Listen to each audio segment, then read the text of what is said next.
South Africa.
Good evening, Olaide. How are you?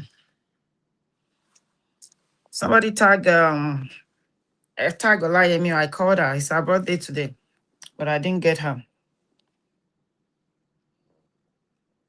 And please go ahead and share. Let me see. Okay.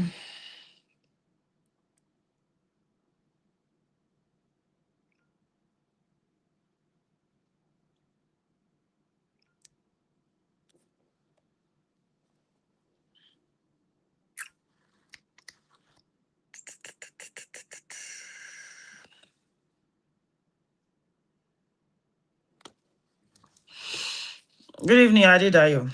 Go ahead and share. I'm gonna go on.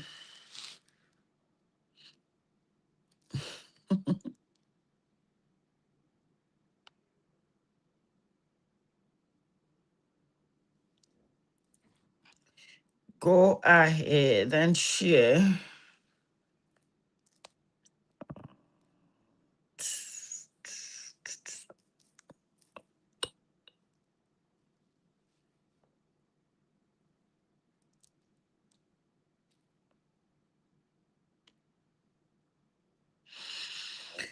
Okay, go ahead. I'm gonna go. Oh, Dayo, please call Auntie Dami. Don't forget Moro Mokeo, Bemisire. She's the one on, so she can go on TikTok. So I am going on TikTok.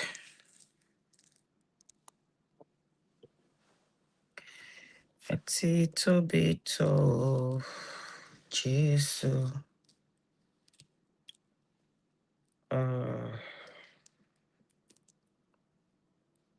Nope, that's too much.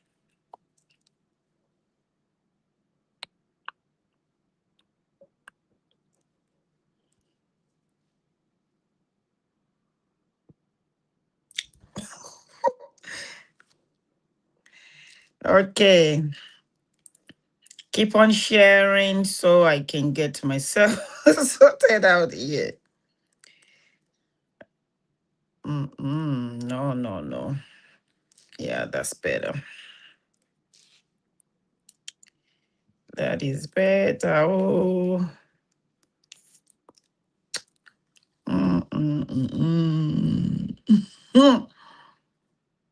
Okay. I don't have much time. Lord have mercy. Good afternoon, good evening, good afternoon. It's still afternoon right here. Today, I'm gonna try. Oh God, I didn't know. I didn't charge this one. Or what did I do? Let me charge it a little. I need this note today.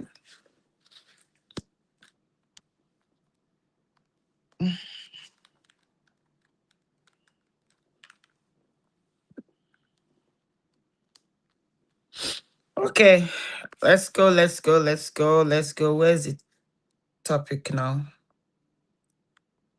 What men never say. Men's mental health matters. Okay, and let's see.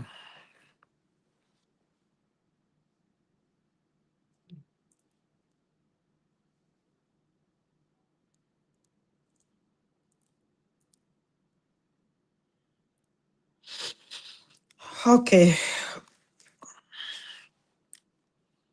good afternoon, good afternoon, good afternoon, good evening, good evening, good evening, everyone. It is, I don't even know what part again. Honestly, my brain is kind of like sleepy or tired today. Good evening, Fasco. Fasco, I'm seeing you for the first time. Oluseun Davids, how are you doing? You're early today. You deserve a gift. You deserve a gift for coming early today. Please go ahead and share. What week are we for the men issue? I think this is part 4. It's telling me it's part 4. So this is the 4th week for the men's issue. What men never say. Go ahead and share. It's 3:30 here, so I think I'm just gonna go ahead and start because I don't have much time.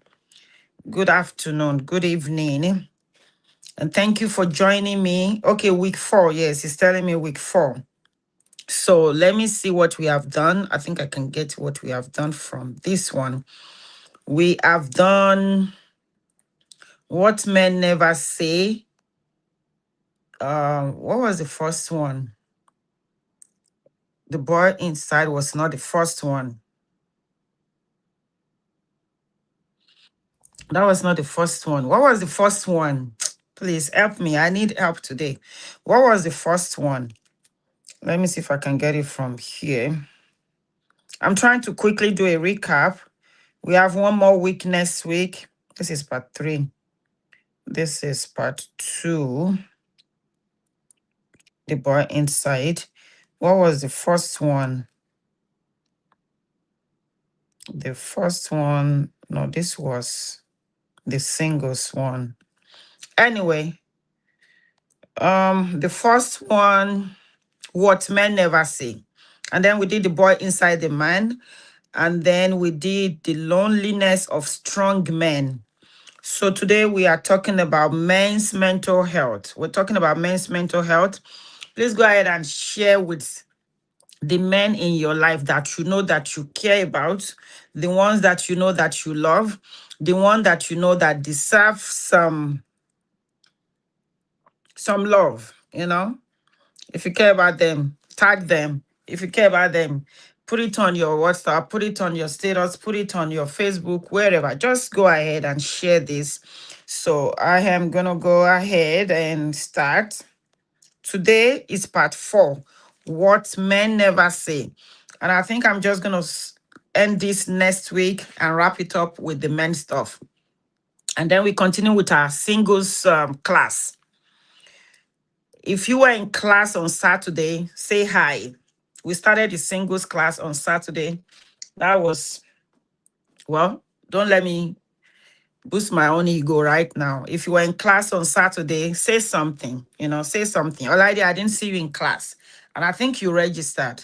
You did not show up in class. Fancy, good afternoon. Good afternoon. Good evening, everyone. Okay, no problem. You were in class. Okay, Fancy, that's who's Fancy? Is that Morom, okay? I mean, Okay, if you're in class on Saturday, just say something about the class, what you felt and something. Encourage somebody to come and join. Moturayo, oh, okay, Moturayo, how are you? If you're in class on Saturday, just say something, just encourage somebody because that class, trust me, it's like a recap for me too. I always enjoy that class. But today, I don't think I'm gonna go anywhere that, but I am gonna go ahead and start this. This is part 4. What men never say. Where's my banner? Let's put it up there so you know what we are talking about. Okay, and I can show the comment on screen. Okay, so what men never say, men's mental health matters. Please, if you have a man in your life, your brother, your son, your husband, your father, your boss, even your enemy, tag them. They're going to bless you for this. We need to talk about issues, some things that about, we need to talk about them. And if you're the man, stay and tag your friends. This is very, very important. So last week we talked about the loneliness of strong men. So good evening again, everyone. Thank you for joining me. And welcome back to this series, What Men Never Say. So over the weeks, we've been talking about the silent burden of men. That was the first one. The silent burden men carry. The boy inside the man, the loneliness many strong men experience. And today we're going to talk about the mental health of men. Men cry too. And you want to know why they cry in their closets. You want to know why they cry also. They may be claiming and you may think, okay, he is strong. Truly, he is strong, but men do cry too. Trust me. Somebody came here. I'm going to talk about him later. Let me just start. Somebody came here yesterday. It was just one thing that I needed to say to him. I mean, this guy started crying. He started crying. And I said, it's okay. It's okay to cry. You can be vulnerable here. Your wife is not looking. Your mom is not looking. Your girlfriend is not here. Your children are not here. So go ahead and be vulnerable. Go ahead and just let it out. We store pain inside and it manifests. Some of my patients, I always tell them, as long as you have that pain buried inside that you are not talking about, that you're not working on, that you're not trying to fix, you're just trying to cover it up, your pain will continue to manifest in the physical. It will manifest in the physical. So I encourage them to talk and they're always free. They know they can trust me. And I think sometimes, and mostly that's the fear of a lot of men. Men too cry. That's the fear. Can I open up? Can I be vulnerable around this person? Can I be vulnerable? Would I be showing my weakness? It's okay to cry. It's okay to talk about it. So tonight we are talking about something that affects millions of men, but it's rarely discussed openly because they are men. They're supposed to be macho. They've been taught since they were young, like, okay, be strong. Men don't cry. No, I never told my son that. Oh, Toby, if you feel like you want to let it out and you want to cry, just cry. Cry, just, be vulnerable. I allowed him to be vulnerable try to say something like, what's that? Allow him to be vulnerable around me. Just let it out. Sometimes when I just look at him, I know when he is stressed. I know when something is going on in his head. I know when he wants to talk, but thinking, should I talk? Would I be appearing to be weak? No. Talking about what is bothering you is never a sign of weakness. As a matter of fact, it says, it's I see you as a strong person. If you can just open up, you just be careful who you open up to. You just be mindful who you're talking to. If you can't trust anybody around you, go and get a counselor, a certified, a licensed therapist to talk to. Pay your money. Sometimes you need to use your money. You need to use money to add value to your life. Talking to somebody is not a sign of weakness. If you can't trust nobody, I beg, go and get a therapist. Go and get a counselor. So, men's mental health. And I'm going to begin with a statement that may make some people uncomfortable, okay? Many men are not okay. If you don't know, I am telling you, this is my job. So I see them daily. I talk to them daily. I chat with them daily. Many of these men that you're looking at, that you think, oh, my husband is strong, my son is strong, my friend is strong, my boyfriend is strong, my sugar daddy is strong. A lot of these men are not okay. I am telling you. They are functioning though. They are working. They are providing for you. They are showing up. They show up. When you want him to show up, he's showing up with a smile. He is smiling. He goes to work in the morning. He comes back in the night. He's telling you, you ask him, ah, baby, how was your day? Some of you don't even ask your boyfriend, your husband, your significant other if they are okay. He's been gone all day, no chat, no call, nothing. And he comes back at night. You still not asking him how his day was. What was that? What was that? It doesn't take you anything to chat. Baby, how are you doing? Darling, how's your day going? Just that alone, even if he's going through the stress of the day, he will smile. You understand? Every time I see somebody asking me, how's your day? A smile will just come. No matter what I am going through at that time, I feel seen. I'm thinking in my head, somebody sees me. I'm thinking in my head, somebody is thinking about me. That is why you're asking me, how are you doing? Or how is your day going? Or how was your day? That is intentional, because I am intentional when I send that to people. I am intentional when I'm checking on you during the day. I am intentional when I wake up in the morning and I send a prayer to you. I am intentional when I'm texting you in the morning, like, I hope your day goes by fast or goes on. It is an intentional move for me, because I must have thought about you to send that.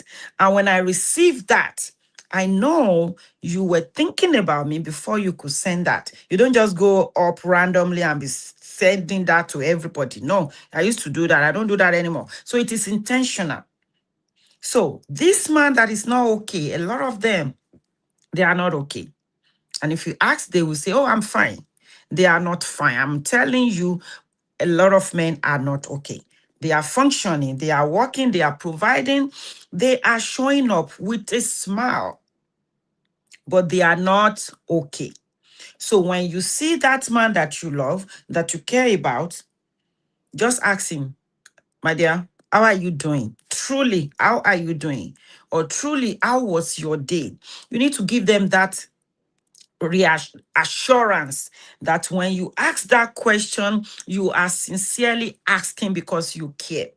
So even if he did not trust you before, or he has never trusted you, or you have done some things, I'm talking to the women now, or the men that you have men in your life, even if you have not been trusted, or if you have not behaved that you could be trusted, you need to begin to give this man that assurance, or you need to give him that second chance, like, you know what, you can trust me with your emotion. And you have to behave that he can trust you, because it's only one chance of, okay, let me try her. If you mess up, that's it. It's never going to open up to you. But if you want somebody to answer that question truly, ask sincerely, ask with intention of you caring about that person. How was your day? Go ahead and share this. How was your day? Ask that question. How was your day? Do you understand? Who made all men mentally unstable? Well, you may want to answer that. You are a man. So this is a personal question. You cannot ask that. I'm a counselor. I'm a therapist. I cannot ask that as a general question. I can ask that as an individual question. Somebody is asking on TikTok, who made all men mentally unstable? That's a personal and individual question. If you want me to answer like, okay, the women were the one that made you unstable, that is not true. Some of you are the reason you are unstable mentally. Do you understand? It's a matter of when we say, oh, men cheat, and the women are accusing men of cheating. I always ask them, who are they cheating with?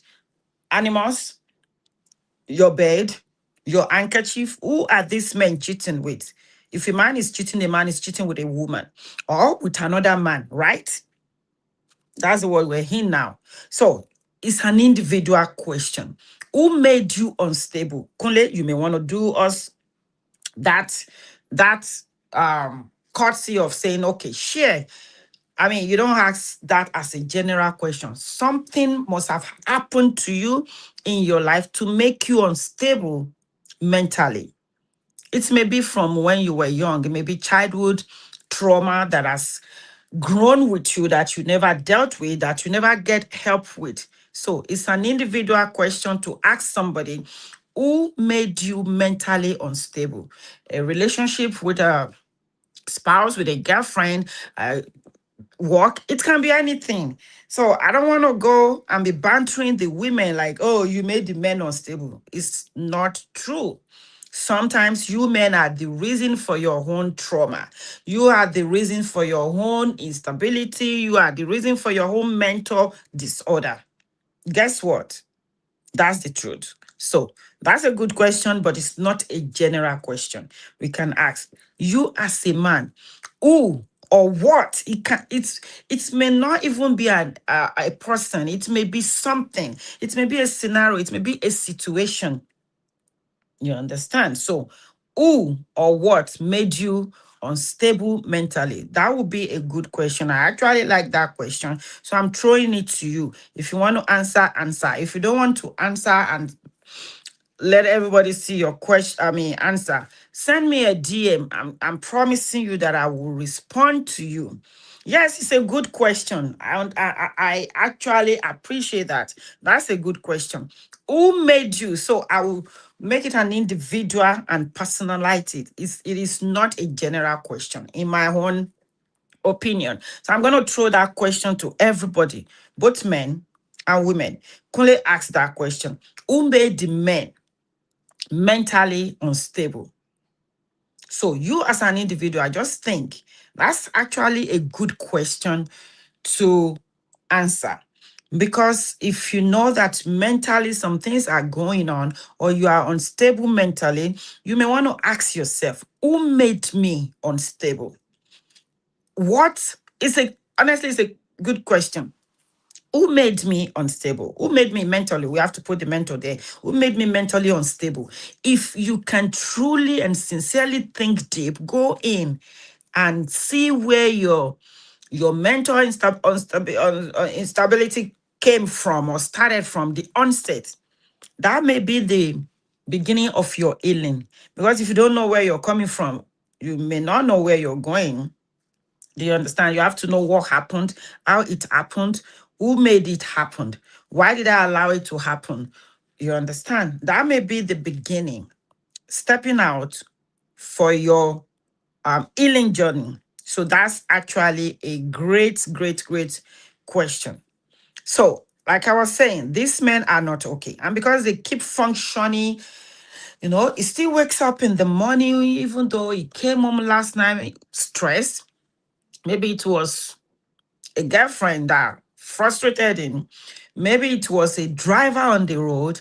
Maybe it was his boss. Maybe it was his colleague. Maybe it may be anybody. It may even be his mother or father, his sibling. Anyone could cause your welcome, Pastor Atobatele. It may be anybody that can just set that mode for your instability. So, guess what? This man will still wake up and function.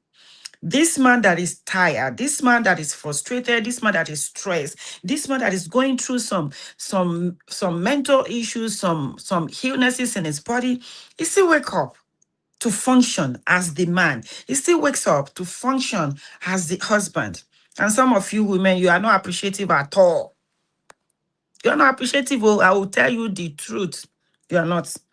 One of the greatest misconceptions about mental health is that struggling always looks obvious.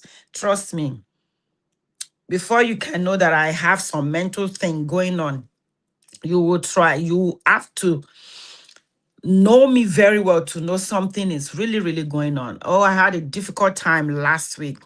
I had a difficult time last week. I wasn't depressed. It was just some emotional questioning going on in my head. Who is it? Your appointment was 2 o'clock.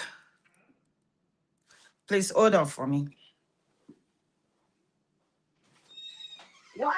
No, I was trying to find out what happened. What happened? I called and text. We haven't been living today. No, it's 3 p.m. It's 3 p.m.? Yeah, and I'm in class right now. Oh, I had 11 o'clock. Oh my God. Earlier. Okay, I'll text you. We'll fix. Yeah.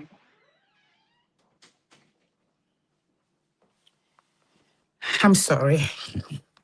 That's part of mental thing. It's always mixing up with appointments. When you're not stable, you don't think straight. Anyway, one of the where's my water? This man all the time will come at wrong times.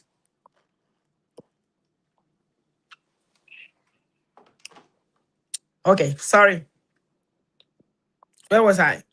Okay, I was talking about some men don't carry it on their faces. It's not obvious. So you have to be close to somebody or you have to pay attention to details sometimes before you can know, okay, so that's not really okay. Are you okay? Me, I like to look into people's eyes. I look at you eyeball to eyeball.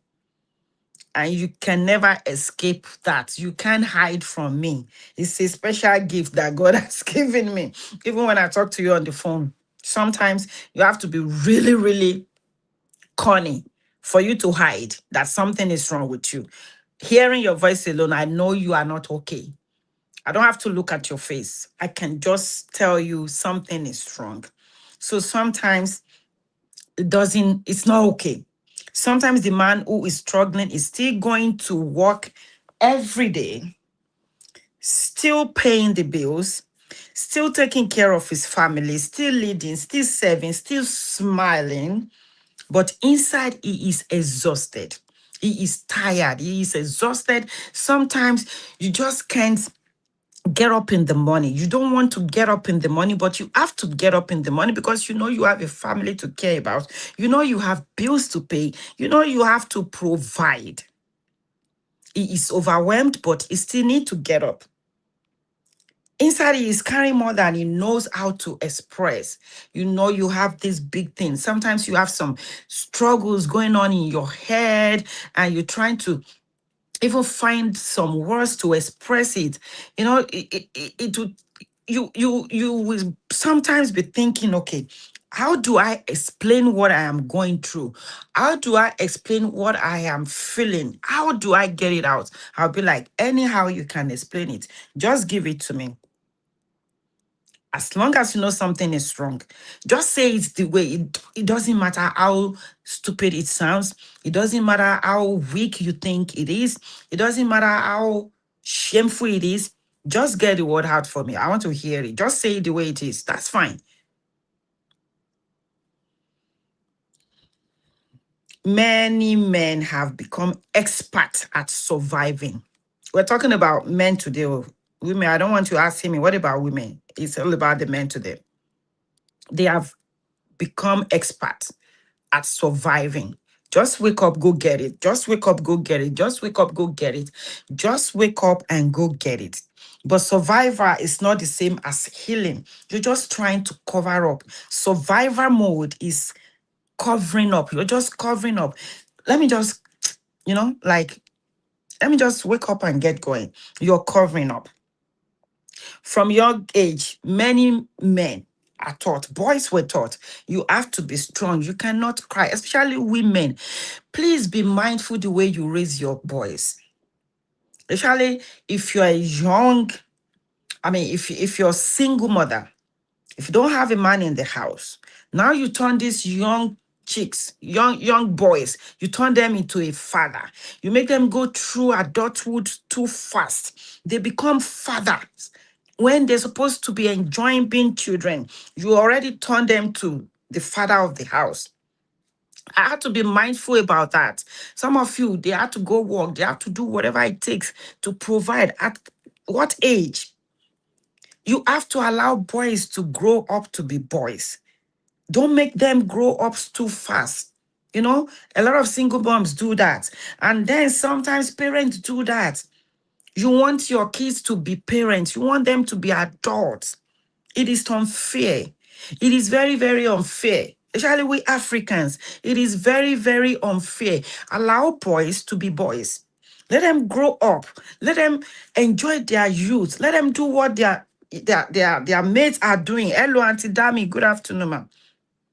Let them enjoy. Let them grow up to be boys. Do you understand? They are taught to provide. They are taught to protect.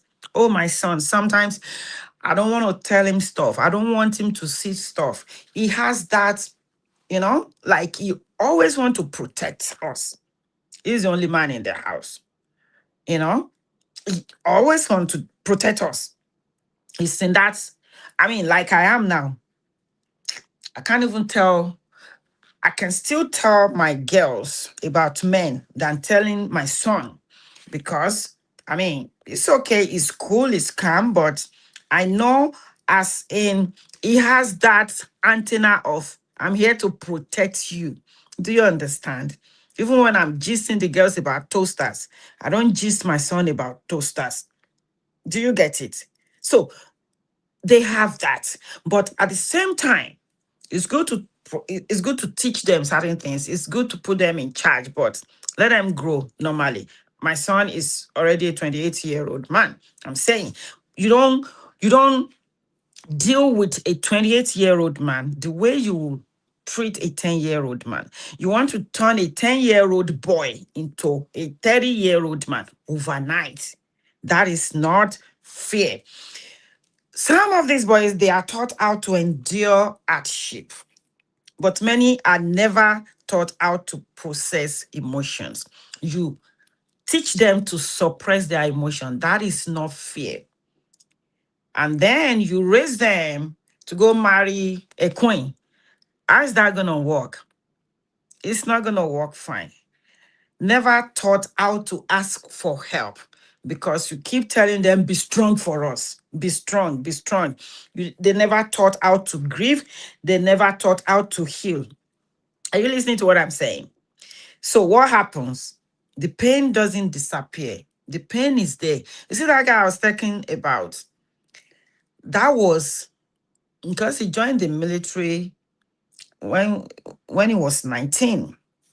When he was 19, this guy is a 45-year-old man now.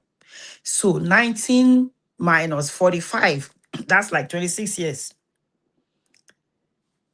Some things they see in training, some things they see in military, some of them cannot see. The pain they carry, if they have to explode, they will just pafuka, like it will just blow up like a bomb. Do you understand?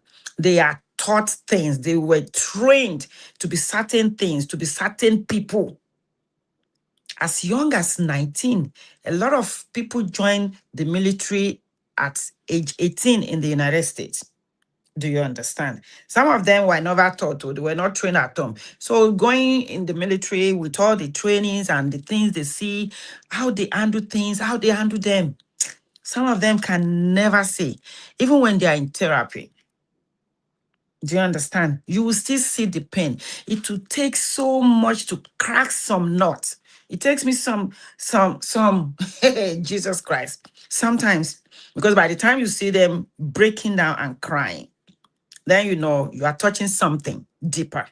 And you know, okay, they are ready. It's not everyone that can cry like that. It's not everyone that can get it out. But when you get to that point of you see a man sitting down there and just like letting it go, that's the most vulnerable state of mind for anyone to just begin to cry, to just start crying. Do you understand? The pain will not disappear. if you don't deal with it. It simply changes form. It can change forms, it can change form. It can become pain, chronic pain in your body. It can become chronic pain in your organs. It can become an illness. It can become depression, anxiety, all sort of things. Then you begin to take medicine for it. I always tell my patients, let's start from now. 12 sessions. I'm trying to get you off medication. That's my goal. Why are you on depression medicine? Why are you on anxiety medicine? A lot of people that goes into the military, they have that PTSD. Almost everybody, 9 out of 10 people in military or out of there, they have PTSD, especially if they've been to combat before. About 9 out of 10 of my patients have PTSD, flashbacks. You just wake up from your sleep remembering seeing somebody burning alive. You see bomb just bombing and wasting people. You see some of them, their friends were killed right beside them, right in front of them. The truck in front of them blew up. The one beside them, things like that. Things like that. The pain doesn't disappear. It simply changes form. Form illnesses in your body. Form lumps in your head. In your migraine that will refuse to go away. Sometimes it becomes anger. Some of them are angry, really, really angry. Sometimes it becomes withdrawal. You withdraw. You withdraw. It's like, I don't want to talk to nobody. I don't want to see nobody. I don't want to go anywhere. They become workaholic. Pain makes you become addicted to something. If it's not sex, it is alcohol. If it's not alcohol, it is drug. It is something. You get addicted to food. You get addicted to a lot of things. It becomes depression. It becomes anxiety. Sometimes it becomes chronic stress and physical illnesses. It becomes chronic pain and physical illnesses. Yeah. Let me see. This one. Okay, that one is better. And many men, they suffer in silence. Why? Why do you think they suffer in silence? Because they fear being misunderstood. If I tell my wife, I hope she's not going to think that I am weak. Yeah, PTSD. If I tell my mom, I hope she's not going to get mad. Ignore the pain and override. Can you to me some override what? I can't see. And override. I don't see. And override. Ignore the pain and override. You didn't say everything. Override waiting. Anyway, some fear being judged. Some fear being seen as weak. Some fear becoming a burden. All these things that I'm going through, I don't want to share with anyone because I don't want to be a burden. I don't want anyone to feel like I'm a burden, and I don't want to feel like I'm a burden to somebody. Some have spent so many years being the strong one, especially these strong men that have been to combat, military training. Just imagine the kind of training they go through. You have to be strong, either you're a woman or man. You have to be strong. So now you're sitting down there, you can't do nothing. You are in severe pain, you can hardly get up.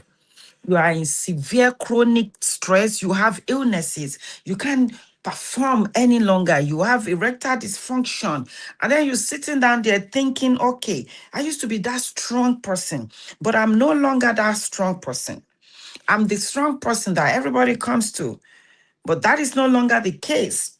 So tonight, I want to ask you, if you are a man and you're listening, when was the last time you were honest about how you are really feeling? When was the last time you were honest to your wife, to your mom, to your friend, to truly say, you know what, Dr. O, Dr. O, I'm not okay. Okay, what's going on? When was the last time you you open your mind, your mouth to tell somebody how you truly feel or how you're really doing, right? When was the last time? Not the polite answer of, I'm okay. Oh, thank you, Lord. Oh, Joe Star said long ago, because you're supposed to be a man, you're not supposed to talk. No. When somebody asks you, don't give them the polite answer, oh, all is well. Especially Nigerians. The next thing we say is all is well. All is not well. Oh. All is not well. All is not well. Think about one person in your life, one person in your life that you can open up to. One person, even if it's a text, I'm not okay, I'm exhausted. You see the way you're looking at me. Before I came online, I was looking for hotel. My house is very peaceful. In fact, if you come to my house, you don't want to leave. It happens all the time. Like when I have people over, I don't really have people over. Some of my friends just came from out of town 2 weeks ago. We had a small something get together. They didn't want to leave. That's how peaceful my house is. But I feel so exhausted. I feel so like I'm beginning to have foggy brain. Like I know my body now.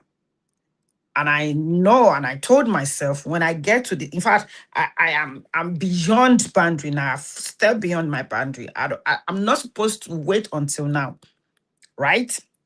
I was supposed to go away for my birthday. I wanted to just go somewhere. Then I had to go speak in Canada. So I was in Canada for 5 days. I didn't want to come back and take another 1 week from my patients. Some of them come weekly. So I have to be here. So I'm like, okay, no, I can still push it to the summer.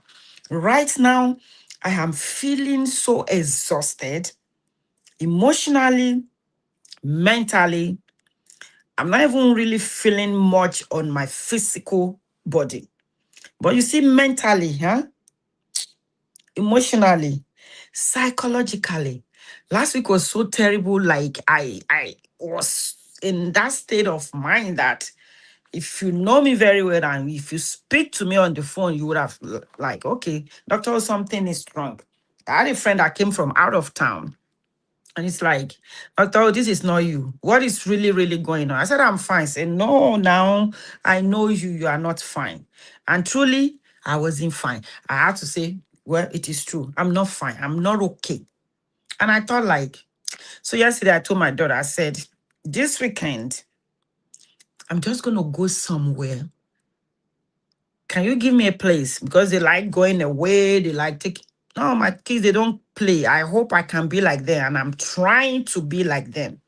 As I remember that place you went the last time, because they will send pictures. They like the hood, they like natural things, they like nature. I said, I want to go away. And honestly, I'm going to do that. I have to cancel about 20 patients between Friday and Tuesday just to go lock myself somewhere, just to wake up, sleep, open the windows. It's summertime and see what is going on. See the birds flying. See, I just want to go somewhere. And I think a lot of us, you may not want to leave home if you cannot afford it, but you may just want to create a corner and just stay by yourself. And the reason I want to leave home is like when I'm home, I want to do something and I'll pick some calls. But if I'm away and I know this is retreat for me, some calls I will not pick. In fact, I am going to shut my business line off. As in, I'm not at work. I don't want to receive no call. I don't want to do no schedule. I don't want to fix nobody. I want to fix myself. I need to fix my brain. Do you understand? Men, some of you, you'll be thinking, how can I go away for 5 days? How can I go away for 3 days? How can I go away? How can I spend? Because you're thinking about you will pay. We women too, oh, but I'm telling you, sometimes give yourself that permission of, you know what, this money is not there, but I feel like eating meat pie. Go buy that meat pie. For once, you feel like, okay, I just need to go away.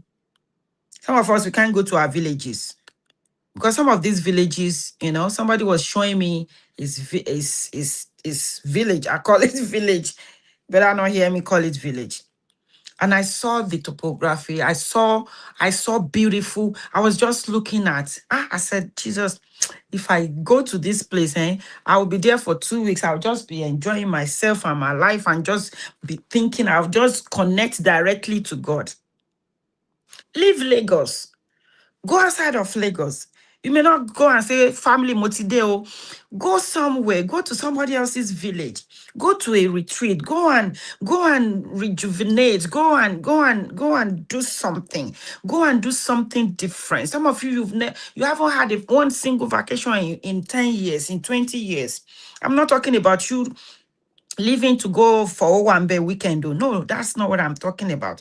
Just you alone with yourself, and just sit down and think. Sometimes I do that, to reconnect with your brain, to reconnect with your inner being, to reconnect. We just wake up and do all this rat race every single day, and we lose connection with life. We lose connection with who we are. We lose connection. We disconnect from who we really are.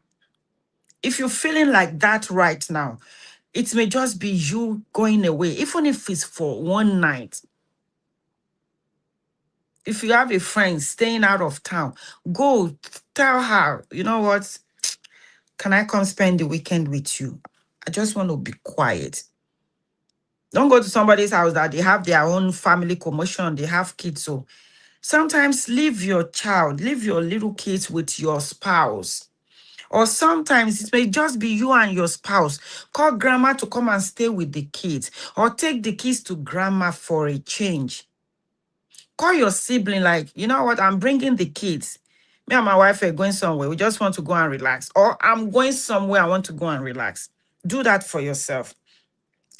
I'm not talking about, shut down social media. You see, this social media sometimes is becoming depressing. For me, you will see that I'm not as active as before, even when I'm not working, even at night, before at night when I get home, I'm trying to respond to messages or respond to comments. These days, I don't even want to. It's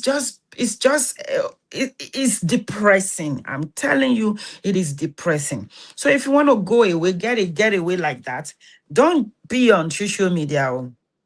If you want to, make sure you time yourself. Like, let me just go in there for 1 hour. Let me see what is going on, because that can even depress you. Life has no duplicates. Yes, sometimes change location, enjoy beautiful views. I went to Kenya, and I was behaving like a child in the car. We drove, we did not fly. We were going to the safari. This safari, they have a bunch of parks. This particular park is like 5 hours from Nairobi City. In my head, when they said we were going to drive, I said, oh my God, in Africa. He said, Doctor, oh, this is not Nigeria. It was the Nigerian in the car that said, Doctor, oh, this is not Nigeria. I said, Ambassador, are you sure? He said, yes, now I've been here a couple of times. This is not Nigeria. I said, okay. So I relaxed. Oh my goodness. I did not sleep. I was looking at beautiful trees, beautiful. I was just, the greens. Then I was thinking about when we were young. My father would take us to the village, driving. That just brought back memory into my life. I mean, that 2 weeks I spent in Kenya was like, I didn't want to leave. Sometimes change location. Sometimes just go. I love water a lot. I love to go to the beach. I don't know how to swim yet. Oh, my sister says she's gonna teach me this summer. We're still dragging that. But I just like to sit down by the beach or lake and just wondering, just thinking in my head how God created all this in 6 days. Just see the birds flying, just see the waves of the ocean, the Atlantic Ocean. You understand? Oh my God, that will just ease your tension. Yes, that will ease your tension. Do something different. Forget Owambe for one weekend and just go to the beach. Forget Owambe for one weekend. I mean, they have some beautiful places in that Nigeria. And it's not about money all the time. Some of the money you waste on Owambe, I'm sorry to say this, so use it to add value to your life. Are you getting my points? How are you? What are you carrying? What keeps you awake at night? These are questions you want to ask yourself. How are you? If you ask me now, how are you? Me, I don't lie you. I will tell you I'm not okay. I am exhausted. And as long as I'm still waking up tomorrow through the weekend to come here, I will not be okay. I know me to be okay is take that 2, 3 days off, go somewhere. I don't want to cook. I don't want to clean. I don't want to see nobody. I will try to, you know, I just want to be by myself. I just want to feel myself. I just want to reconnect with myself. And then by the time I come back, I'm ready for work. That will take me for another 3 months. Do you understand? Sometimes just get away. Just get away. If you can't get away, just lock yourself in. No cooking, no cleaning, no dusting, nothing. And you know what? Sometimes take your shoes off and and feel the ground, feel the soil. Take your shoes off. Eat fruit. Kinamosa, eat fruit. Put your feet on the soil, on the ground. Reconnect with nature. Smell some greens. All these, you Lagosians, go to where you can see trees. You get my point. Breathe in, breathe out. What burden are you pretending doesn't affect you? The children's school fees. You're just pretending like it's not bothering you. It is bothering you. Because healing begins with honestly. What is giving you sleepless night? Why is your body aching? Why is that chronic pain in your lower back is there? Why is it not going away? I was telling one of my patients yesterday, the one I said was crying. I said, you're not okay. I said, look at me and tell me you are okay. He couldn't look at me. I said, you are not okay. And I'm not talking about that pain in your lumbar. I'm not talking of the pain in your hamstrings. I'm not talking about that pain.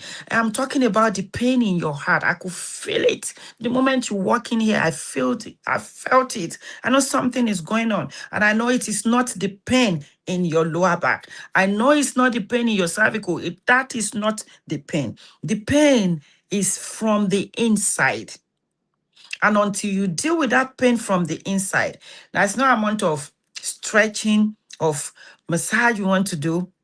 That pain is not going to go away. I'm just going to help you with your blood flow. But you see, that blood inside is not flowing well. And I can't put my hand in your heart. You know, you have to exhale. You have to let it out. You have to go deep. The next thing he told me is like, he said, it's a lot. I said, I know. He said, it's a lot. He said, Lord, I don't know where to start. I said, start from somewhere. You may start from the pain you're feeling today. And I'm not talking about the pain in your lower back. Tell me about why your pain level today is 8. I saw him, that was his first visit. I said, tell me, what's your pain level? 8. Tell me why you have 8. Did you sleep well? He said, oh, he laughed. A lot of them don't sleep. I said, okay, how many hours did you sleep? He said, maybe I slept like 3 hours and I was waking up in between. I said, okay, let's start from there. Why did you sleep for 3 hours? And why were you waking up? Did you go to pee or not? He said, no. What was waking you up? What is in your brain? What were you thinking? And each time you wake up, what woke you up or what were you thinking when you couldn't sleep? He was looking at me. I said, yeah. Okay, tell me one thing you thought about. He said, my back was hurting. I said, I know. But you slept, something woke you up. What? He had a flashback. I said, okay, that flashback that you had, what happened? He said, please don't make me go there. Please don't me go there. I said, okay, fine. That's all right. We'll still go there, but not now. So you have to know why you're hurting. You have to know what caused the pain in your back. It's not because you fell. It is something. Something started that pain. Depression can form a chronic pain in your physical. I used to have chronic back pain 2, 3 years ago, even up till last year. Chronic pain. And I know I was going through depression. I really don't have anxiety, but I was depressed. I was depressed to the point of it was clinical. They were starting to give me medicine, and I'm like, no, I'm not taking this medicine. And for me not to take medicine, I have to work on myself. I have to do something differently that will not make me use medicine. So I said, okay, you have to take your brain back to, okay, you see this depression. Don't tell me depression can't go away. No, depression can go away. That's the reason you fell into depression. So you have to use reverse. You know what? You have to reverse. You have to go back to how it started, where it started, why it started. That's where you begin. Healing begins with honesty. You have to be honest with yourself. One thing that I have learned, when I got rid of depression, sometimes I still feel like sad, but I haven't been depressed in a long time. Do you know some of the pain went with that depression? Some of the pain did what? Went with that depression. It means when my heart was heavy and my head was aching of things, when I was thinking of things, it was affecting me. The moment I stopped thinking like that, the moment my situation changed, because I had to change that situation, I didn't want to go on medicine. I didn't want to. I did not want to go on medicine. So I had to help myself through therapy. I had to go through therapy. I have to rewind. I have to help myself. What got me into this position? Who got me into this position? What scenario got me into this position? You have to be honest with yourself. One thing that I've learned through counseling and working with men over the years is that emotional pain often hides behind behavior. Let me repeat that. Some of their behaviors is emotional pain. They have a mental disorder. They have an emotional pain. You see a guy jumping from one woman to the next. Something must have happened. You don't give birth to a boy today, and all he wants to do is just to be going inside every skirt. No, something happened. His girlfriend broke his heart when he was 18. Since that time, he can't get over it. His mom broke his heart. Yes, when he was 7 years old. He caught his mom having sex with another man, and she's still married to his father. Are you getting the point? We do a lot of things to kids, and kids become adults and they can't get over. They're still having trauma. Oh, mom was a single mom. Men just come to our house. She changes. One man told me my mom used to change men like on the way. Do you understand? My mom used to change men like underwear. I've been single for 6 years now. You can't just come to my house. Even if you are just a friend, you can't just come to my house. I don't bring men home. I don't know.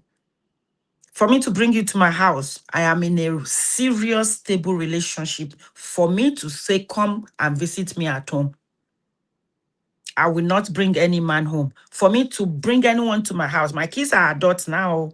For me to bring a man home and I'm introducing him as my boyfriend, you must be stable in my life. I don't want to wake up tomorrow and they're like, where is Lagbaja? I'm like, okay, Hotunsilo. Then you bring another one. So you have to be sure. Every marriage does not, relationships do not live into marriage. But when you're stable with a man, when you're stable with a woman, and your kids know, like, okay, that's daddy's girlfriend, that's mommy's boyfriend, that's okay. But when you begin to change men like underwear, you begin to change women like underwear, you're not respecting yourself, you're not respecting your children. As a matter of fact, some men will make fun of me like, you have to take permission from your children. I'll say like, yes, because in my head, I'm thinking, if I have to date you, I need to present you to my children. And in my head, I will look at you. Are you presentable? Can I present you to the children that I have trained? Huh? I'll be like, no.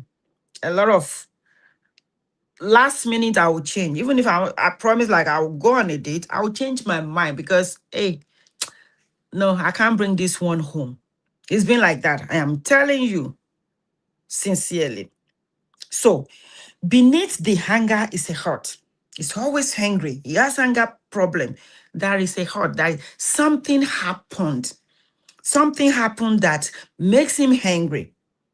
Something happened. He seems hungry all the time. Something happened. A man may seem distant. Some men will never connect. They will never connect. You can never connect with their heart. When they tell you I love you, it is a lie. Pay detailed attention. Beneath that distance is disappointment. Someone has disappointed him. Someone broke his heart. Someone betrayed him.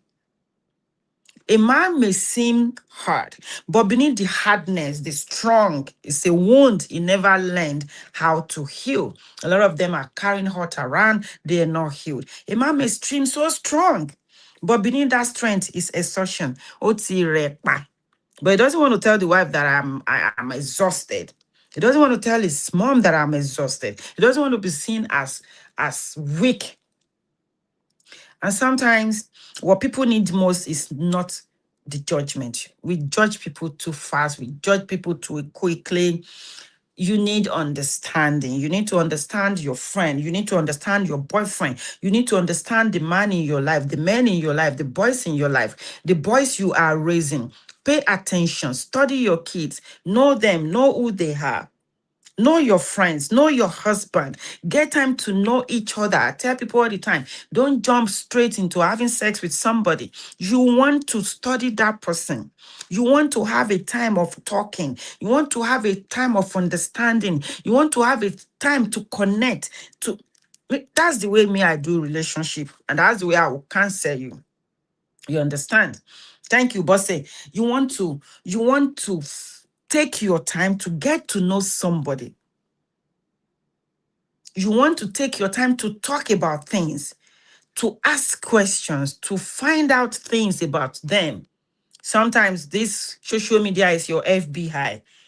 Okay, you can do your own little research. You don't need a private investigator. Some people put their life on social media with the way they talk, the way they post, what they post, who they follow.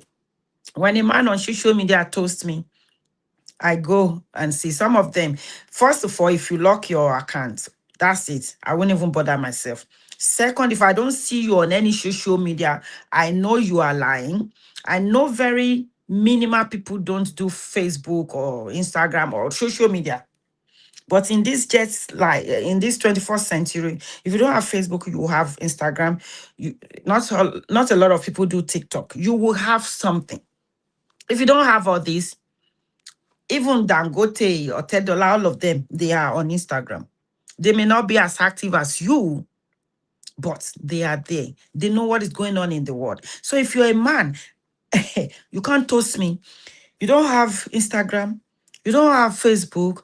You don't have which one? Me, I don't do Snapchat. In fact, I need to go and cancel my account. You don't have TikTok. You are nowhere to be found on social media. Me, I'm not talking about you. I will believe you are a liar. I will believe you have a private account. A lot of people, even women, do it.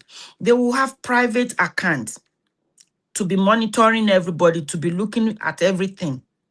So you not having any social media account, I will not believe you. I don't care who you are. If all these rich billionaires can be on social media, then you are a liar. I mean, if you are like irọ́ ló ń pa. But you know what is going on in town. How do you know if you're not on social media? You are on a private mode. That's what I will tell you. Are you getting it? So tonight, I want to speak directly to every man listening now. Okay? You are not weak because you struggle. You are not weak because you feel overwhelmed. You are human. You are not weak because you experience anxiety. Oh yeah, you can, even if you have money, you can have anxiety. I don't envy rich people. Hey, some things they go through. Just be eating your amala and begiri when you can eat it. Me, I don't envy people because God will not give you what you cannot handle. Do you understand? Mhm. Me, I cannot envy Dangote's money now. I cannot. Do you understand? You are not weak because you experience depression. You are not weak because life has become heavy. You are a human being. You are a man. You know, be God. And being human means that sometimes we need support. Sometimes we need rest. Sometimes we need healing. Sometimes we need love. Sometimes we need care. Sometimes you just need to sit down and let people love on you. You just need to embrace love. Some people cannot take love. I had a guy that ran away from me. He came back and said, "You are late." He said I was too nice. He didn't trust me. He thought I was too nice. You know, I didn't even tell him at that time, "Pe mo ti gbọ́ o." He was just still toasting me. I was still talking. You know, I enjoyed talking to him. And he just ran away. And he came back. And I said, "Well, are you okay?" He said, "Let me tell you the truth. I did not travel. I was just scared." I said, "About what?" He said, "Doctor, you're too nice." I said, "Okay, that's fine. People tell me that sometimes, but I'm not pretending." He said, "Yes, I know you're not pretending. I was just scared." He was too scared to embrace kindness. He was too scared to embrace. I wasn't even giving him love yet. Oh. I was just being intentional. Like, "Good morning. How are you? How's your day going?" He said, "Women are not nice to me. When they're nice like that, I know they want something. They want my money. They want what I can give them. They want what I can do to them." We were friends for like 2 months. We were talking, back to back. "I don't need anything from you. Maybe later, but right now, I'm okay. I'm not going to ask you for help me come and pay my bills. I thank God. I don't need that." You know, it could not. So me being nice, he was scared. Like, who is this one? Maybe she's feeding me so she can kill. When you feeding a chicken, this chicken will end up on your table one day in your pot of stew. A lot of people can't take that. Women too. You understand? Like, "No, you're too nice. Is this real?" Thinking in your head, "Is this real? Is this relationship real?" Some people are still real. Some people still can love. Some people can be kind. Some people are genuine. It's not everyone that is faking. It's not everyone that is lying. It is not. Just pay attention and look at consistency. No matter how long you've been with somebody, pay attention to the consistency, pay attention to intentionality. If you're smart and you're good and you're open and you're good yourself, I trust you. Trust me. When somebody is faking, you can smell it. You can smell it. I always tell people, whoever you want to be around me, be it. And this is not about being spiritual. I'll figure you out sooner or later. I always tell God, I've been broken so many times. I've been betrayed so many times. Now I pay detailed attention. I am intentional about whatever I do. So God, don't let anything go by me without me. Well, Yoruba will say, "Ọlọ́run má fara pamọ́ jẹ mí níyà." So I pay detailed attention to see what God is showing me, to see what my brain is pointing out, to see what my heart is telling me. You have to do that. Even ordinary friendship. You understand? I'm tired of users. I am tired of users. So I need to pay attention because we allow people to use us over and over again. They dump you, use you and dump you, use you and dump you. Am I still single? I don't even know how to answer that question now. Yes, I'm single. Kind of. I'm still single. Let me just say I am still single right now. Okay. So you pay attention. You pay attention. And trust me, I tell men, me, I don't have second chance. I've given all the second chances I want to give in my youth. Now, I pay attention to details. One mistake, when, for what had values to me, I can't give you a second chance. I cannot. I don't have second chance at 55. I don't have second chance at 55 to be taking rubbish and nonsense for a man, because I will not give you. And I don't take what I don't give. And I can't give what I don't take. Do you understand? So you have to listen. You need rest. You need healing. And someone need to listen to you. And the strongest thing a man can do is tell the truth about what he is carrying. Tell the truth. You know, you're telling you still making your wife believe that money still day. Let her know things are hard now. Somebody is asking me, so are you ready to date? Yes, I'm ready to date. I'm dating, even though I've said I've even though I ghosted 2 people already. But hey, you know what? When I don't feel it, I don't feel it. I don't want to smell what I can. I don't want to smell what I don't want to eat. Sometimes I advise people go out, meet people. It doesn't have to be like you date somebody, you are already in a relationship. Nigerians will get things mixed up. Some people you start dating them one week. 1 week last one. They're already calling you my wife.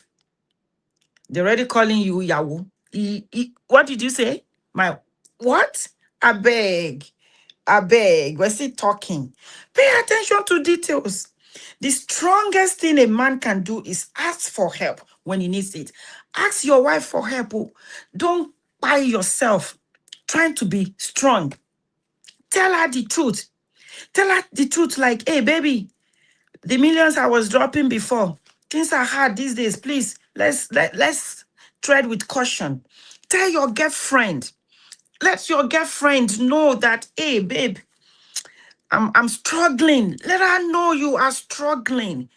If she loves you and care about you and you've been good to her, I'm not in UK, oh. And if you're in UK, please don't inbox me, oh.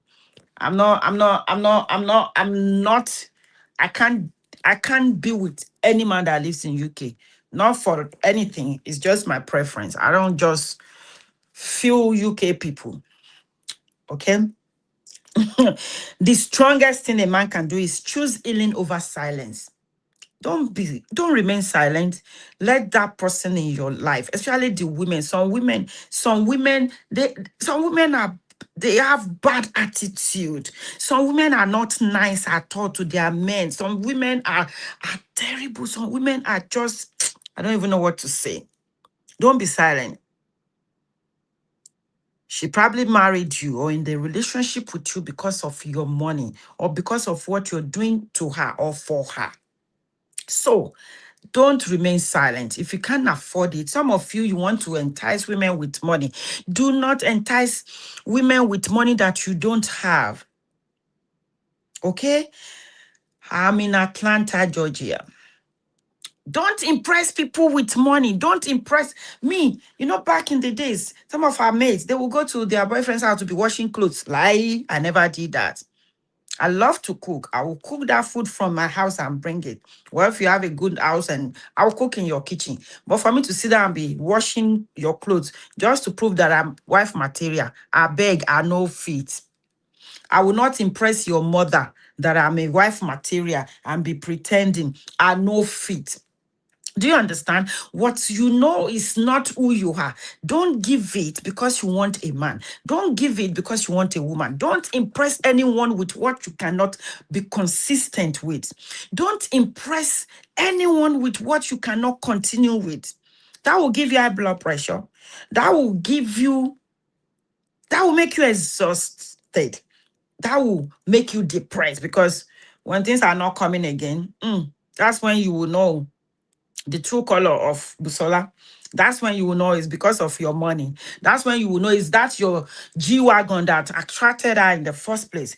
That's when you will know it's because you are the CEO of that company that she wants you. That is when you will know that it is the money. Do you understand? The strongest thing a man can do is ask for help when he needs it. That makes you strong. Don't keep quiet. Talk,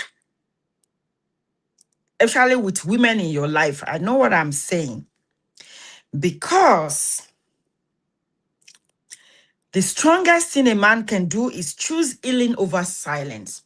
And you have to be honest with yourself to speak out. Because silence may protect the wound. You did something that your wife should not know. Somebody is trying to blackmail you. I beg, go home and prostrate and say, baby, I have offended you. You want a constitution moshesi. Begin to quote Psalm 51 for her, like you praying to God. Whatever you have to do, prostrate, oh, whatever you have to do, sit down and be telling her all the good things she wants to hear. And confess your sins before somebody come online and be disgracing you. If blackmailer knows that you can go and confess your sin to the person that you're trying to hide from, they will not blackmail you.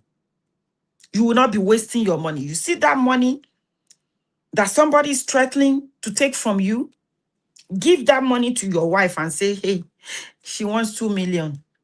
He wants 10 million. Take this 10 million. Go and buy something you want, please. Mboletiro, I didn't ask you for money. I'm dashing you the money. Let her enjoy that money. Let that money do boom. Because, man, this happens. Let that money do boom in our account. And come and confess your sin. And tell the blackmailer, oh, I have confessed to my wife.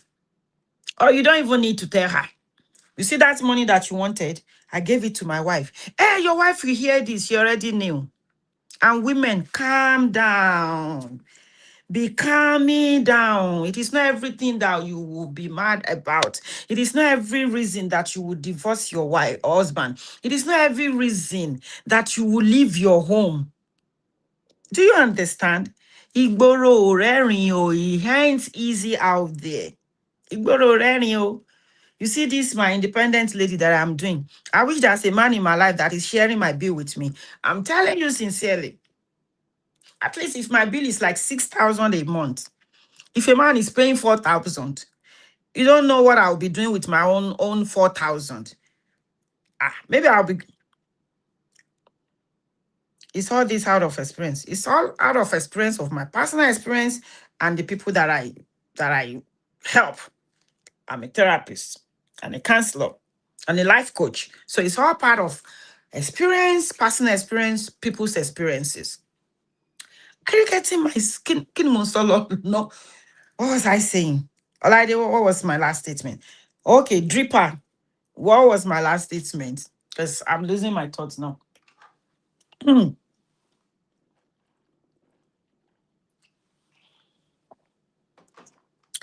if a man is threatening you and you are married, I beg, go and buy something nice for your husband.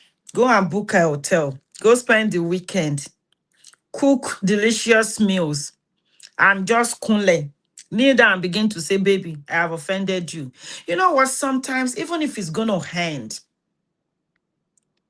about money. Yeah, personal experience. If it's going to end, because some relationship, after you confess, some relationship can never remain the same. You will still break up. But break up with your dignity. Break up with your chest out. Break up with, okay, now he knows. Now she knows. I can't stand blackmailers.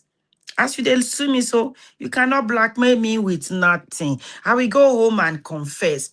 And my mom said, if you're in a glass house, don't throw stones. But we're humans. Sometimes you misbehave. Go home and begin to confess your sin before somebody begin to threaten you. Go home. Go home. Unless you have your naked picture out there. Even if you have it. And like I always tell you, see as I am this, so no love will make me send your naked picture. You ask me, I will tell you to go and ask for your mom's son. I tell you. Because men will be men. Sometimes, like, we're still talking, and I just want to be seeing you all the time. Really? Really? Go and ask your mom. Okay, Dayo.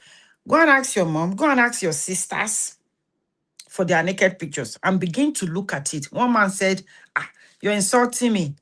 I said, we have not even started. You're asking me to be naked. What was that? So go home and ask for your mother's son now. You want to see a woman's nakedness. Go home. You understand? So now love is doing you biji, biji, biji, biji. You're doing naked pictures. And now you have the nerve to break up with this person. Have you forgotten He has your naked pictures. Have you forgotten she has your naked picture? Have you forgotten when things were rosy? You recorded where you were having sex. Have you forgotten? Have you forgotten? Okay, you have a wife at home. You don't want kids. If you don't want children and you want to do care outside of your marriage, did you forget they sell condom? Did you? Have you forgotten that you can go to the store and buy condom? Now somebody is pregnant. And most times, do you know a lot of times, all this, I am pregnant for you, it's not even your pregnancy.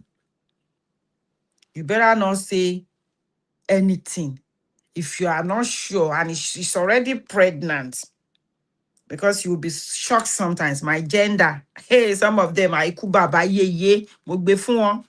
Let her have a baby. Do do DNA before you go home to confess. So that happened to one of my friends. This guy has been nurturing somebody's child for 9 years. The wife got to know. They broke up. That was the end of that marriage. The unfortunate thing is, it broke the children too. It just scattered that family. And guess what? He said he just noticed something, and then he put a tracker on the car, and it's like, okay, this girl is doing something that he gave her the car. And then, anyway, he did DNA without her knowing and realized that's not his child. 9 years of taking care of somebody's children, 9 years of you messing up your relationship with your wife and your children. 9 good years. 9 good years. Silence may protect the wound. Don't protect your wound by keeping silent. Talk about it and be relieved. Talk about it and be delivered. Talk, very painful. Talk about it and get your freedom. It will never heal until you deal with it. It will never heal until you talk about it. South Carolina, what is going on? They're suggesting where to go and do mine. I don't want to drive too far. I beg.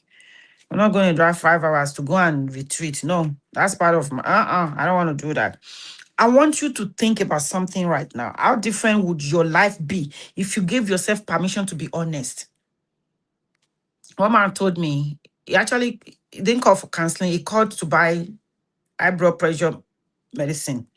And I said, what's really giving you high blood pressure? What is making your blood pump more than it's supposed to be pumping? Then he told me, I said, give yourself permission to be honest to yourself and go and be honest to your wife. Go and be honest.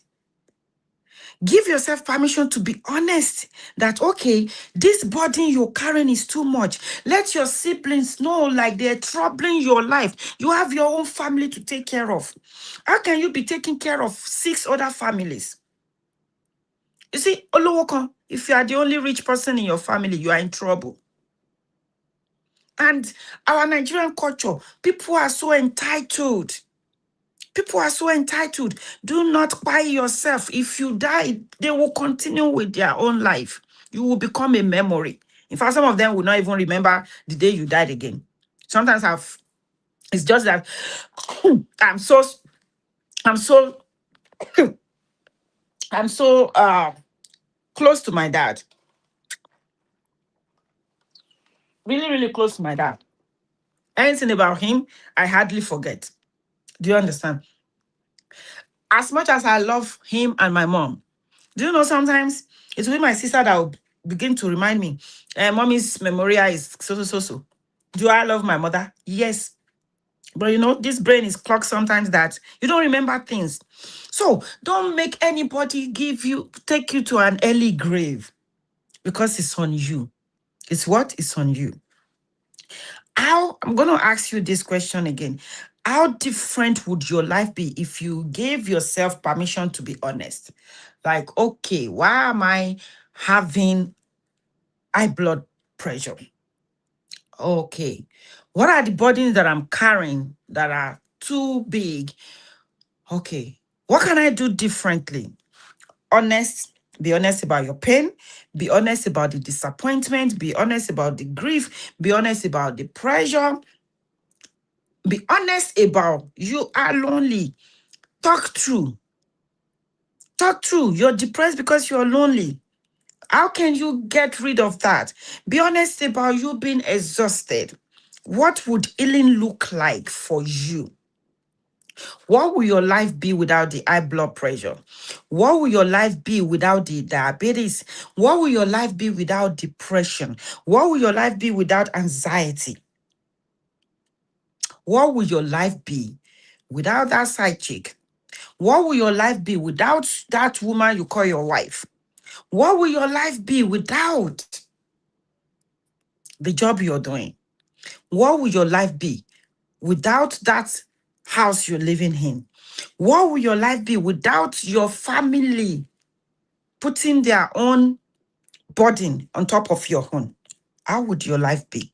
If you figure it out, if you map it out, if you can visualize, then I'm going to say, what is stopping you from starting that journey to see and take you to where your life would have been without all these things that is making your life miserable right now? With all these things causing depression, anxiety for you.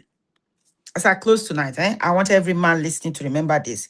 You are more than what you provide. See, I'm here talking. My daughter is helping me to see where I can go spend the weekend. Is she watching me? I don't know.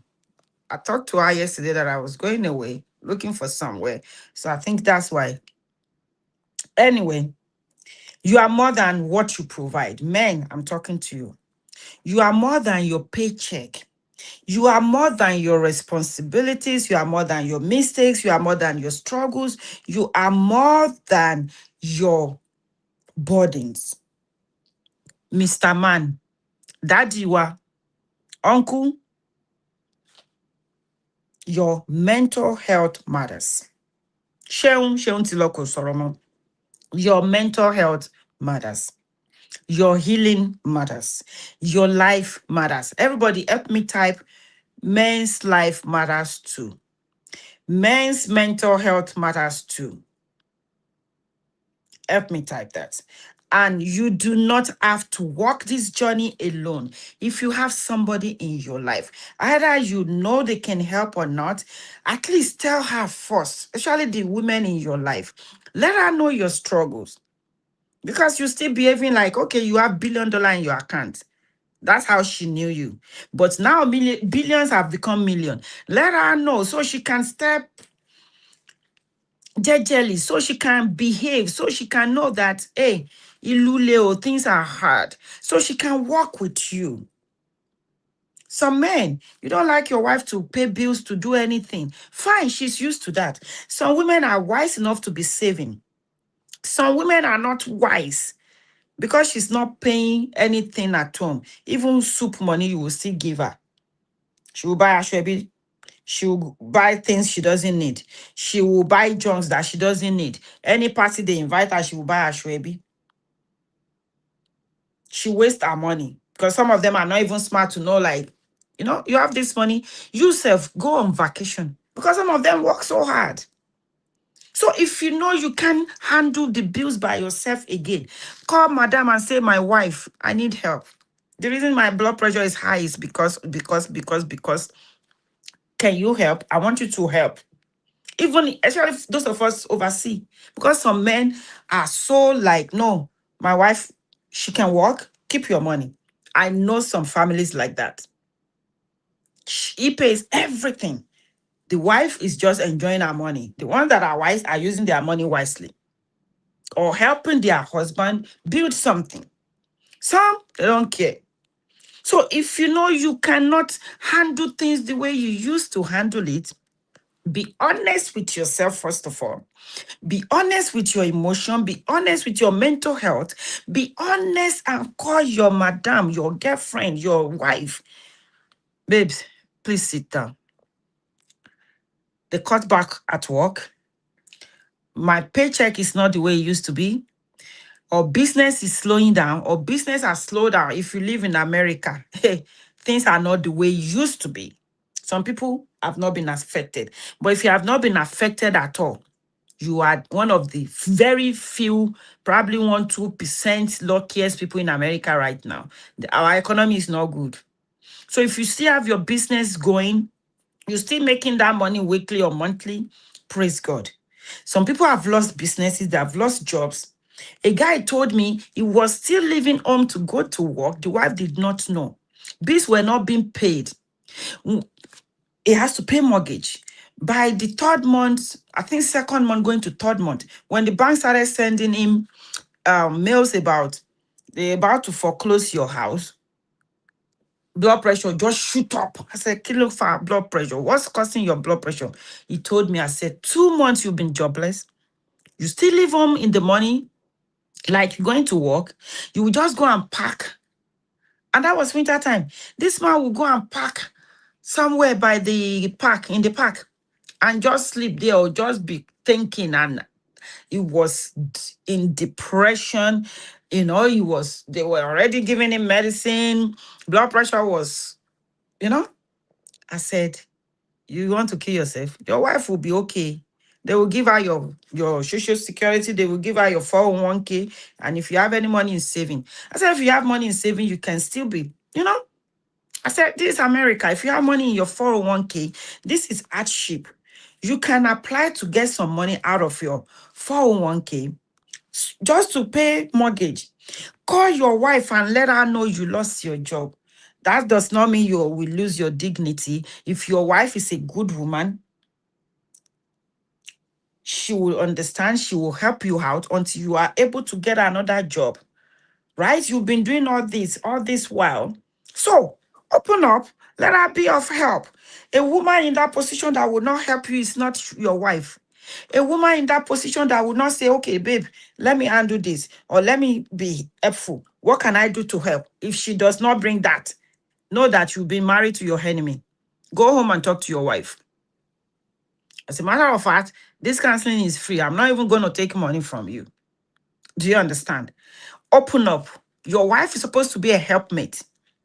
You let her know. So some of you that just you want to brag that you have money.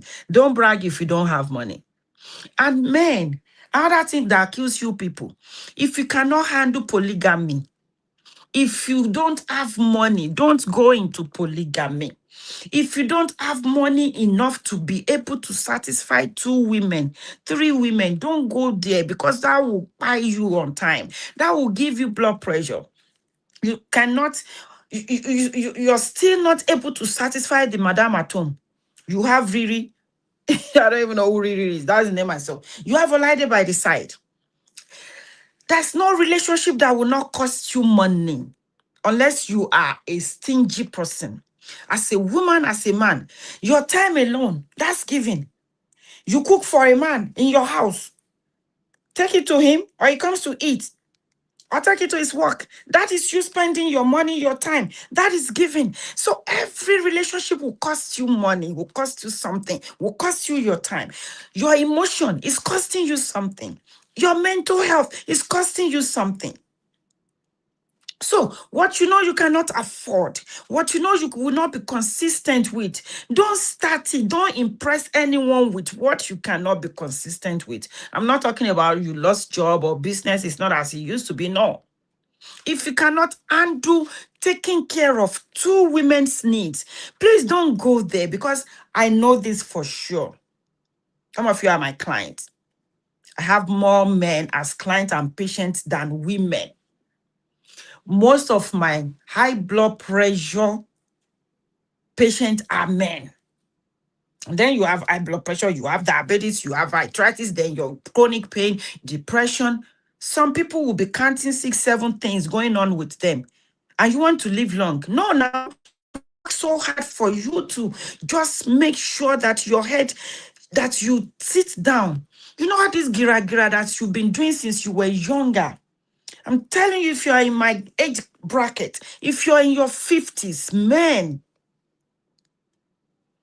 even when you're hitting 45, begin to think as a matured person. If you've never been matured in your life, when you hit that 45, begin to think as matured. Begin to behave maturely. Let me give it to you until, okay, oh, all right. When you eat 50, don't be stupid. When you eat 50, think very well. If you're going to have a second wife or a mistress or something, make sure you can afford to take care of two women. Because if you don't, it means you'll be taking from madam at home to be giving mistress outside, or madam will not take it from you, right? That means that one outside will be suffering. Me, as I am, I can't suffer with a man at 55.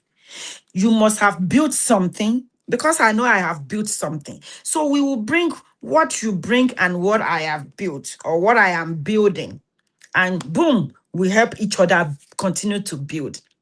I always say it. Somebody sent me a message one day like, Doctor, I don't know you like money like that. I said, me at 55.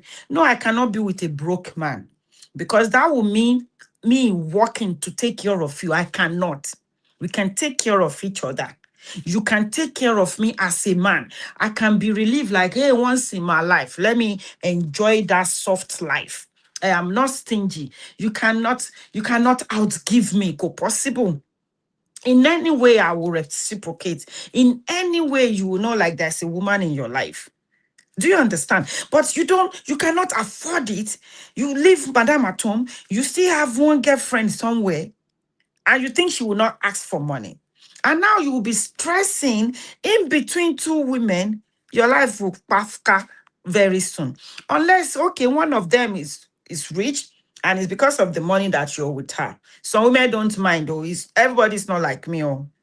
I have some women in my age group, oh, they are really, really rich. Oh, they buy sex, they buy men, they don't mind gigolos, they don't mind men that are not working. They want to be in control. You see, my own kind of independent woman. I want to enjoy soft life too. So look for what you want. When you are 50 and above, and you have had kids before, hello.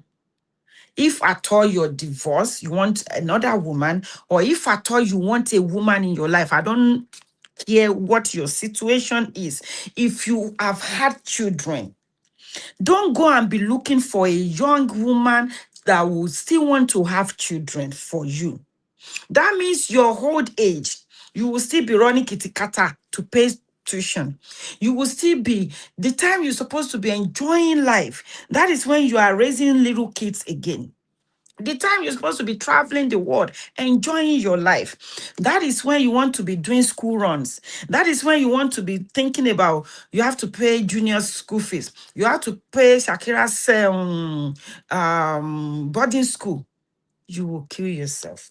I have men like that.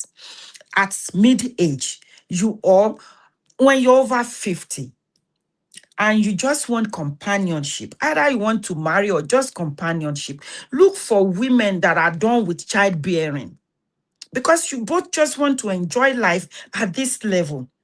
You both just want me. I just want to enjoy life at this time. As a matter of fact, I don't even want to be with anyway. You don't want to be chasing little kids around at this time. I understand some men did not have children early. So it's possible that a 50-something-year-old man or a 60-year-old man still have maybe little kids, adolescents, toddlers, because he didn't have kids early. But you just want to think about, okay, I'm a 60-year-old man, I'm a 55-year-old man. I want to go and marry a 35-year-old woman that is still agile and wants to have kids. Even when you say, one man told me, but Dr. O, I told her I don't want children.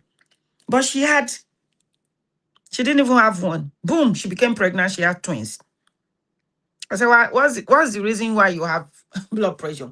Can you imagine this lady? I told her I don't want kids. She has twins. I said, we gave her belly. If you're not sure these kids are yours, go and do DNA. It's simple as that.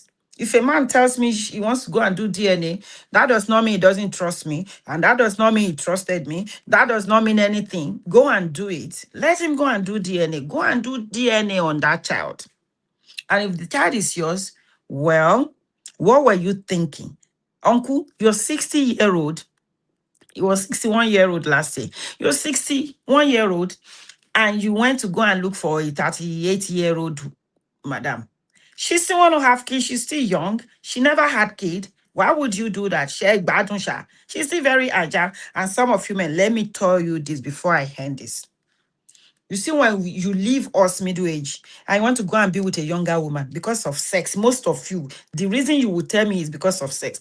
I understand if a man still want to have children, then you know what you want. You know where you want, you have money. No, I'm not here on Monday. You know you have money to spend. It's okay. Go look for a younger person that will give you children. But if you know you are not comfortable, you don't want kids, let her know from the onset that you do not want children. If she becomes pregnant, you will abandon her. Threaten her with that. Because some women, only want someone. And some of you, you just want a girlfriend. Madam is at home. Me, I will not blame anybody for what they want for their life if you can handle it. And now you see that this man is rich. You now want to become pregnant. Don't do that. Don't trap any man with a child. Some of them, even with their money, they will abandon you and abandon that child. I'm not supporting that. Some will take care of their child, but they will despise you. That is when you will see love turning sour. He was using you as his peaceful place. Now you chase him out again. You chase him out again, and you're thinking he has three women. Who caused it? Like the question that man asked. What are the reasons for this men's mental instability? Some of you women caused it. I just didn't want to generalize that question. Do you understand? When a man meets you and tells you, that's why I always tell you, thank you, Sparky. Sit down. When you already say yes to somebody, I want to date you, I want to be in a relationship with you, sit down and answer questions. Throw questions. What exactly do you want? I ask men, what exactly do you want? Some of them, foolish. You'll be telling a 50-something-year-old woman, I want you to have a child for me. Shori Egbaleni. Do you understand? That's not going to work now. I don't want a child. Go and look for a younger person that will have a child for you. Okay, let me chip in this. Somebody posted something, I think this week. I didn't have time to respond. And it was a woman that said it. He said she was advising men what exactly I was saying. Now she now spoiled it. I wanted to say something, but I didn't have time. And she said we are old cargos. She didn't use that word. That's the way I interpreted it for her. That women my age, we are satisfied with a 2-minute man. Lie. I will break up with somebody. Do you understand? I will even test your agility before I have sex with you, before I go into any relationship with you. It is not every middle-aged woman that you see that is not good in bed. Let me use that word. It is not all of us that are old like that. The kind of women that I meet, the kind of one that I treat, the kind of one that that comes to my office, the ones that are my patients, the ones that are my clients, don't try them. The middle-aged women in this century that I know a lot of people have issues. When it comes to sex, don't even think about it. You will say, "Baby, debe." They will take you there and take you beyond. So if your reason, I'm talking to men now, if your reason for looking for a younger woman is because, mo fẹ́ kán gbé mi débẹ̀, I want her to take me there, I want sex. Some of them can't give you shit. They can't give you nothing. You see that 55-year-old, some 35-year-old cannot match me if we have to be on. Let's say, okay, somebody come and judge. You cannot. Because I take care of myself. A lot of these middle-aged women that you think like, oh, it's a cargo, they are not. They take care of themselves. When it talks to, and they take care of themselves. So if your reason for looking for a younger person is because of sex or is because of how they look, some of us look younger than some of these your 30-year-old. Do you understand? And let me remind you too that we have passed that child rearing age. Me, I'm not looking for no career. I have my career. Some of the things that this your younger woman will begin to struggle with, we have struggled with that. We are at that point where we are rejuvenating. We are at that point where we are trying Women Plus. Where is that, my Women Plus? Oh my, I always forget. Like, I use this daily, Women Plus, before I lose my thought. So if your reason is somebody to be agile with you, some of us, we are more agile than your little girlfriends. That's the fact. So if you're leaving your wife at home because you want a younger woman, if she becomes pregnant, she will go through what we have been through.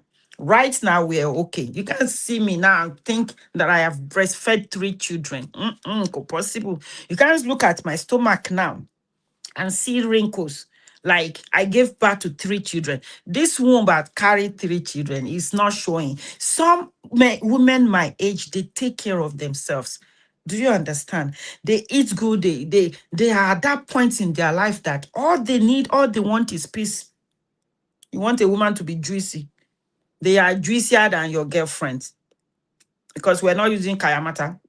I am not trying to impress no man. Some of them, if you don't play Killer and Wo, all this adult video, they can't get aroused. No, we get aroused normally, naturally. Are you understanding what I'm saying? So don't abandon your wife at home. Some women have issues. Help your wife get better. Help your wife get to that point of what you want in a woman. Don't leave her and be chasing younger woman. You see all this problem you have dealt with. You will now start over and begin to deal with it. That's why you keep changing women. Because that 35 will become 40. Maybe she has one kid for you, or she doesn't have one kid. She's growing. She's going through womanhood. It is biology. It's biology. It is natural. So some of us, we already have kids. Kids have grown. Now is the time that we enjoy. This is the time you're supposed to enjoy your life with your middle-aged woman. Do you understand? We're not chasing careers. That your younger woman is chasing career, is thinking about she wants to have kids, is thinking about womanhood, childbearing, breastfeeding, thinking about her menstruation, thinking about a lot of things. So use your brain when you're deciding some of these things. And you do not have to walk this journey alone. But hear this. What is one thing you wish people understood about your mental health? Hmm? And if you could say one thing you have been carrying in silence, what would it be? Like, how to pay children's school fees, how to pay the rent, helping my mother. It could be anything. Because healing begins with silence.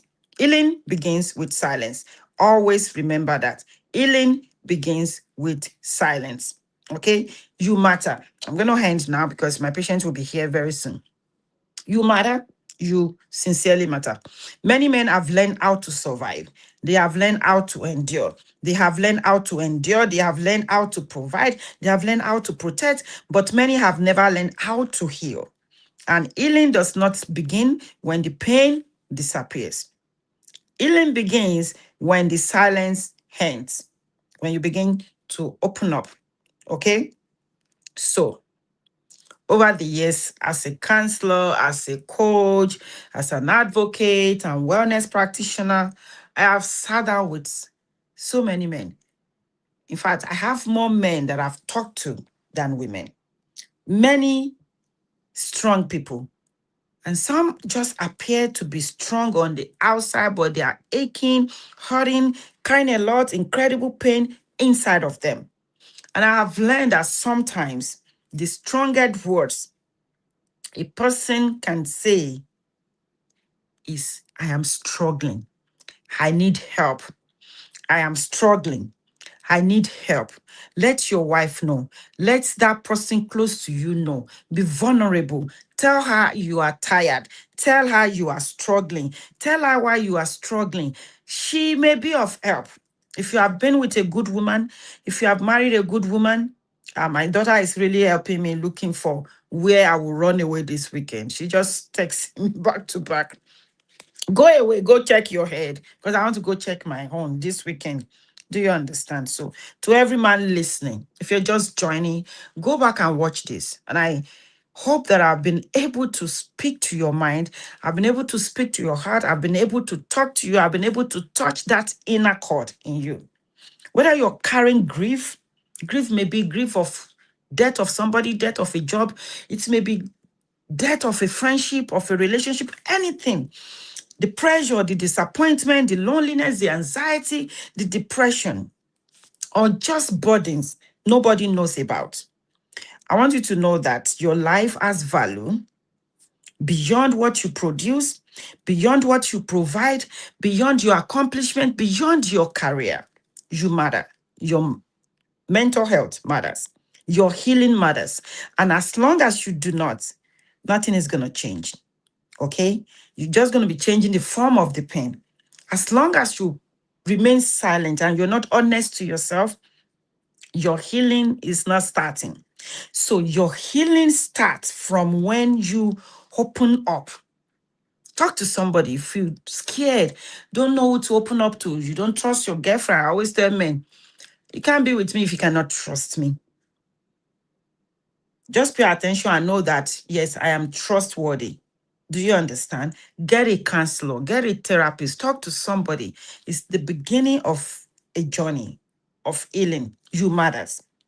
If you're single, we have a class started on Saturday. It was amazing. It was amazing. It's part of your healing. It's part of healing for me. It helped me and it's still helping me again. And I know it's helping all these women.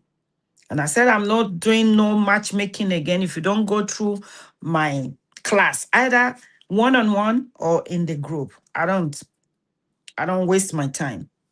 Your healing matters, and there is no shame in seeking support. There is no shame in opening up. If your woman shames you for opening up, if a woman shames you for being vulnerable, know that she does not love you, she doesn't care. Do you understand? She doesn't care. She doesn't care. So I want to end up with prayer before I finish this tonight. Peace of mind. I want to pray for peace of mind. I want to pray for emotional healing. I want to pray for freedom from silent suffering. These are the things you will pray for. Okay? You want to pray for this healthy support system. That, I was telling one man 2 days ago, very powerful man. Somebody has asked him to call me. Very, very powerful. I said, hey, Jesus, oh, when some people call you, you freeze. You be like, shame me not way. I said, in this life, every man needs a woman by his side, either as your wife, your girlfriend, or your mother. You need a woman in your life that is praying for you, that is nurturing you, that is listening to you. You need a woman. If you can't find that one woman, it means you're broken somehow, or you just need to pay attention to details. Don't let your search be about how she looks or the sex. Don't be carried away with looks and the sex. Pay attention to attitude. Pay attention to intentionality. Pay attention to consistency.